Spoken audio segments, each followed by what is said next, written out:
This is Bill Bradford. Are you guys ready for this week's market update? I'm here at our news desk and viewing center of the Philadelphia Phillies. So let's get started.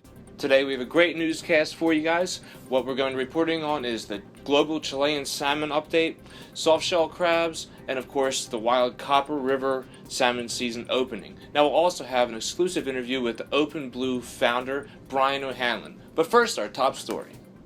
You may remember a few months ago when I first reported that the algae bloom in Chile had decreased salmon production in the country by about 15% of their usual production. Well, the effects are still being seen on the market. Chilean fishermen have been on strike over compensation issues for their losses due to the algae bloom. The strike has cut off access to the Chilean island of Chiloé, which accounts for 2/3 of Chile's processing plants. So you might as well call it Salmon Island. This has decreased the availability of Chilean salmon. Now, Samuels keeps ties with all of the best Chilean salmon companies, so we are doing our best to keep you guys supplied. We also have plenty of great options such as Schooner Bay, Boutique, Craft Salmon, along with True North Salmon, which we cut here in-house. So please stay in touch with your sales reps to see what's coming up next with our next market update regarding salmon. The wait is finally over. The Copper River salmon season is just about to open. It is opening on Monday, May 16th. Now, the Copper River is the most famous of all the Alaska rivers. It's about 300 miles long. It empties into Prince William Sound, and some of the most famous wild salmon in the world come from this river. Now, many love these salmon, such as king and sockeye, because the river is such a arduous and tumultuous journey that these fish have to build up enough strength and fats to make the journey up there to spawn. And throughout the journey, they stay muscular and healthy. So it will be an exciting season. It's still very early in the season, so just stay in touch with your sales rep about when we'll get our first shipment. Now, another great part of May is softshell crab season. We had a tremendous week from North Carolina soft shells. We had all sizes coming in-house. Our customers were raving about it. Now, the North Carolina shed is about to end, which means as crabs move a little bit more north, they'll begin shedding in other states such as Maryland and Virginia, which will be next. So we're waiting for this shedding season to begin. Now, after that, the real fun begins when the New Jersey local shedding begins, and we'll have crabs of all sizes coming in where people would love eating these treats during the summer. Up next, we have an exciting segment where Samuels grabbed an interview with founder of Open Blue Cobia, Brian O'Hanlon. Enjoy.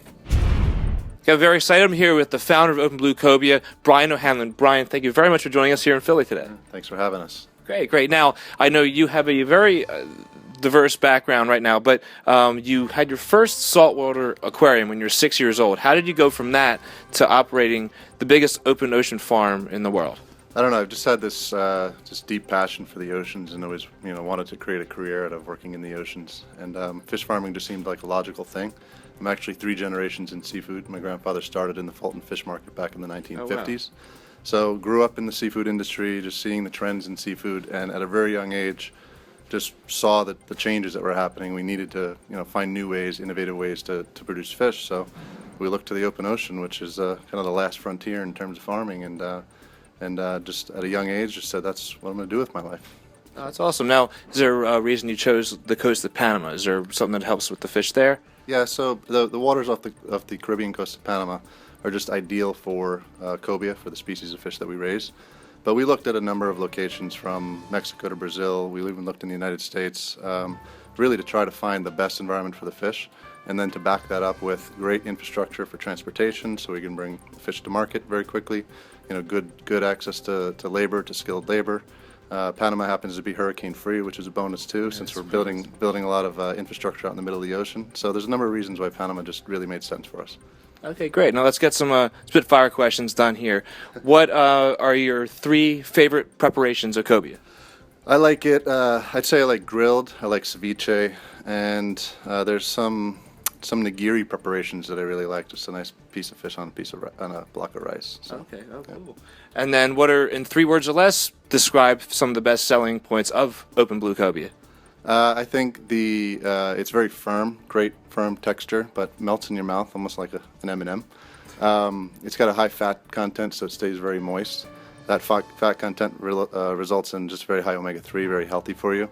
And it's just, it's really durable. You could put it on a grill. I mean, I'm not a great cook, but I can actually prepare cobia quite well and do a decent job at it. So Okay. Old School, Anchorman, or Wedding Crashers? Favorite movie? Oh man, I'll go with Wedding Crashers. All right, good choice. I was going that way too. Now, while we're on that serious note, you have these awesome 3D virtual goggles that gives you a tour from the hatchery to harvesting, and including a tour of actually being in the pen. Yep. Who thought of this? So, I'm typically our tour guide in Panama. I'm like the chief tourist, if you want to call it. So, we've always found that bringing people down to the farm and actually showing them what we do and how we do it is one of the greatest selling tools that we have. I mean, it's a unique process. Our farm is unlike any in the world. So about a year ago, we were just trying to think of ways that we could bring that to more people. And, the idea of trying to do something in virtual reality just kind of popped into my head over dinner one night. And we've just been pursuing this idea for the past year. And we now have a film that's nearly complete. It'll be launched on June 8th, World Oceans Day. And we'll be able to take you through our entire story from egg to plate and show you all the care and respect that goes into producing every fish off of our farm. Oh, so. That's awesome, and we'll definitely work with you on that on World Oceans Day, because it's something we, obviously all of us in the seafood business, it's something we cherish. It's the oceans and where our livelihood comes from. So we appreciate the support. Absolutely. Brian, thank you very much for joining us. Thank you. Okay, now the goggles that Open Blue brought here may be virtual, but the sale we have on Open Blue Cobia is real. So, speak with your sales rep on that exciting sale we have, and I hope you enjoyed this week's market update. This is Bill Bradford saying, remember, we're not broadcasters, we're fish people. I'm going to sit Schooner North.